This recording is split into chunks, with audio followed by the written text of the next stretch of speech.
Welcome back, viewers, to latest researches and news today. In this video, I will update you about 4 things.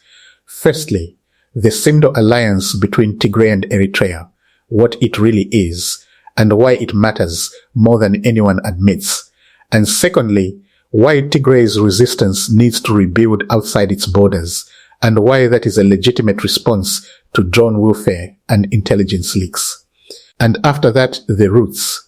Movement is happening. Commanders are moving. And the federal government's drone campaign is not stopping it. And in latest about Sudan update, what happened on the Kumuk front and what comes next. Viewers, something is shifting in the Horn of Africa. Quietly, carefully, but shifting nonetheless. The Simdo alliance, the political and military understanding between Tigray's Tigray People Liberation Front and Eritrea's government is no longer just a rumor or an analyst's theory. It is real, it is active, and it is growing. Viewers, today we break down what this means for Tigray's resistance, why it is happening, and what the Ethiopian federal government's own actions have forced into existence. Viewers, to understand what is happening today, you need to understand the history. For decades, Eritrea and the Tigray People Liberation Front were bitter enemies. They fought 2 direct wars. Eritrea trained anti-Tigray People Liberation Front Tigrayan groups inside its territory. Ethiopia, in return, trained the Red Sea Afar Democratic Organization anti-Eritrean fighters inside Ethiopia. Proxy against proxy. War against war. Then 2018 happened. Abiy Ahmed came to power. He embraced Isaias Afwerki. The 2 governments jointly launched their military operation against the Tigray People Liberation Front in 2020. From Addis Ababa side and from Amhara side, simultaneously a 2-front assault on Tigray. But Abiy Ahmed has a history of using allies and then discarding them. And by 2024, the Abiy-Isaias friendship had begun to fracture over the Red Sea, over port access, over competing strategic interests in the Horn. And as that friendship cracked, a new one began to form. The Tigray People Liberation Front, now under Debretion's leadership, started a quiet diplomatic engagement with Eritrea. This is now confirmed. Eritrea's own diplomatic mission in New York issued a statement acknowledging what became known as Simdo, framing it publicly as an engagement with border communities. But analysts and sources on both sides are clear. Simdo is a political and military alliance. It is directed against the Ethiopian federal government. Former enemies, now strategic partners. This is what Abiy Ahmed's miscalculations have produced. Now let's talk about why Tigray's resistance practically, militarily, must operate in ways that go beyond Tigray's own territory. The Tigray People Liberation Front faces a serious problem. A problem created entirely by Abiy Ahmed's government. When the Pretoria Agreement was signed and the interim administration was established, many senior Tigrayan figures, generals, planners, political leaders ended up in Addis Ababa. Some were co-opted. Some were sidelined. Some chose to defect. These are people who were at the heart of the 2020 war. They know where training camps are located. They know supply routes. They know storage sites. They know operational planning details. That intelligence is now in Addis Ababa. And the federal government has made clear that it has been using it. The drone strikes near Shiraro are proof. When the Ethiopian Air Force struck a convoy of TDF members attempting to move near Shiraro and killed dozens, it was not luck. It was targeted intelligence. The federal government knew the movement. It knew the route. It acted. When a military cannot protect the safety of its own trainees inside its own territory, when any gathering, any convoy, Any training activity could become a drone target at any moment that military must adapt. That is not retreat. That is survival strategy. That is basic military logic. A resistance that wants to continue fighting must find ways to train, rebuild, and reorganize in environments where its people are not being bombed while learning to hold a rifle. And so Tigray's resistance has done what any serious military force would do under the same circumstances. It has adapted. In recent weeks, videos and images have circulated geolocated, analyzed by experts showing movement. Tigrayan military commanders, fighters operating between Tigray, the border regions, and Sudan. This is not a secret. It was never meant to be a secret. These are forces that are operating in Sudan Army 70, Army 13, and their commanders move where they operate. One of the commanders confirmed in recent footage is Sigai Max Army 13 commander. He was at Sheraro weeks ago when General Mikhail Behel visited and met with the local community. He is not hiding, he is operating. The routes these forces are using are not simple, they are not safe, but they are functional. From Sheraro and border areas of Tigray entry into border zones where Tigray's allies control territory is possible. From there, movement south through Kassala, through Gederef, toward the Blue Nile, toward where Army 70 has been operating against SSF and South-linked groups. The longer route, the safer one, or at least the one that was considered safer before the Sheraro strikes.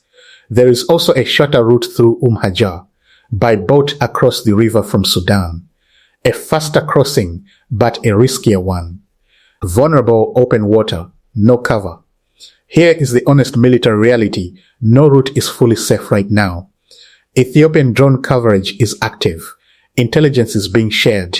The federal government has shown it can hit convoys, hit crossings, hit movement. But here is the other reality. Despite all of that, the movement is continuing. The commanders are moving. The fighters are operating in Sudan. The supply lines, however stretched and dangerous, are holding. You cannot stop a resistance that is determined to fight by making the journey harder. You only make the fighters stronger. Now here is something that explains a great deal about why the Semdo alliance matters beyond politics. Eritrea has a history of providing military training to allied forces that stretches back decades. Somali government soldiers trained there. Sudanese groups trained there. During the Cold War, liberation movements across Africa passed through Eritrea's camps. The Eritrean military is known for a specific kind of training, disciplined, harsh, conducted in extreme climate conditions. The Sawa Defense Training Center produces fighters who can operate in environments most armies would find unbearable. Heat, terrain, limited resources. Fighters trained in Eritrea's conditions can operate in almost any environment in the Horn of Africa.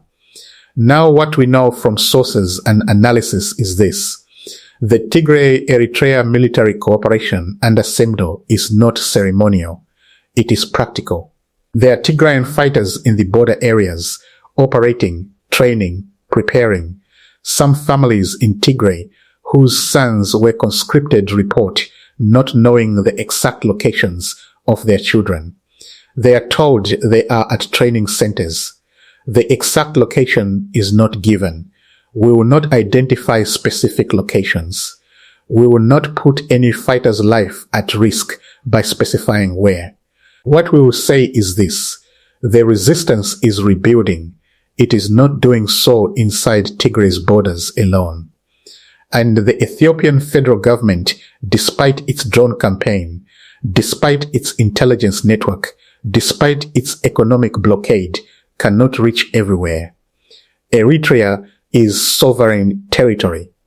And what happens inside sovereign Eritrean territory is beyond Addis Ababa's drone range unless Abiy Ahmed is prepared to declare war on Eritrea, which, given that Ethiopia is also maintaining anti-Eritrean armed groups inside its own territory, is a line it cannot cross. Tigray's resistance has found a shield, and that shield is called SEMDO. Finally, a quick but important update from Sudan.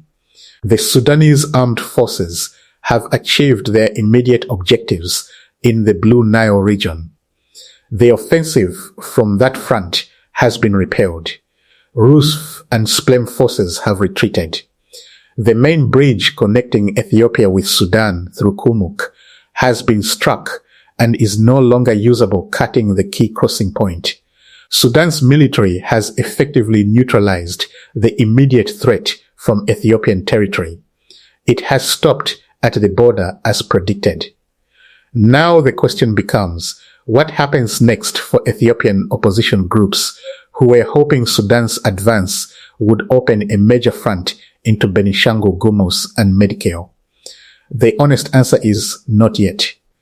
Sudan is focused on consolidating its own gains. There are no signs of active Sudanese military backing for large-scale cross-border operations into Ethiopia at this time. But the strategic picture remains. The Kurmuk bridge is gone. The crossing is disrupted, and the federal government's ability to manage its western border has been significantly weakened. The resistance does not need Sudan to invade. It needs Sudan to remain a space where Ethiopian opposition forces can operate, regroup, and sustain supply lines. And that space for now remains. Let's bring everything together. The SEMDO alliance between Tigray and Eritrea is real, active, and growing born directly from Abiy Ahmed's betrayal of every partner he has ever had. Tigray's resistance is adapting. When the federal government's drones and intelligence networks make training inside Tigray dangerous, the resistance finds other ways, other places, because that is what a movement fighting for survival does. Movement is happening. Commanders are operating. Fighters are in the field in Sudan, and supply lines are being maintained despite every attempt to cut them. And on the Sudan front, the Kurmuk bridge is gone, but the resistance's operational space in the region remains. Abiy Ahmed has spent years trying to break the Tigrayan people. Through war, through siege, through drone strikes, through economic strangulation, and Tigray is still standing, still fighting, still building. You cannot bomb a people's will to survive. We will keep watching and reporting.